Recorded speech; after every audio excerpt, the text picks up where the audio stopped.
9ই August Nabanna অভিযানের ঘোষণা। নির্যাতিতার বাবা মাকে সঙ্গে নিয়েই হাঁটবেন ঘোষণা শুভেন্দু অধিকারীর। কটাক্ষ তৃণমূল নেতা জয়প্রকাশ মজুমদারের।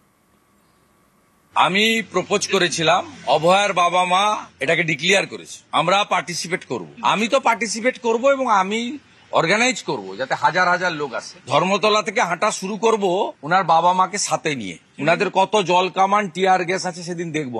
রাখি বন্ধন 7টার মধ্যে হয়ে যাবে আর নবান্ন অভিযান বেলা 12টার পরে হবে।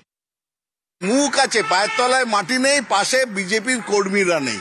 আদি আর নব্বর ঝগড়াতে এখন আদিরা প্রাথমিকভাবে জয়লাভ করেছে শ্রমিক ভট্টাচার্যের হাত ধরে। সুতরাং ওনাকে ওই দিকটা আগে নজর রাখতে হবে। এর মধ্যে তো অনেক শুনেছি, নবান্ন অভিযান, লালবাজার অভিযান, হেনা অভিযান, তেনা অভিযান। লাভের লাভটা কি হয়েছে? প্রত্যেকটা উপনির্বাচন হেরেছেন, নিজের পাশে থাকা বিধায়ক দল ছেড়ে চলে গেছেন। এগুলোর উত্তর কিন্তু দেন না শুভেন্দু বাবু।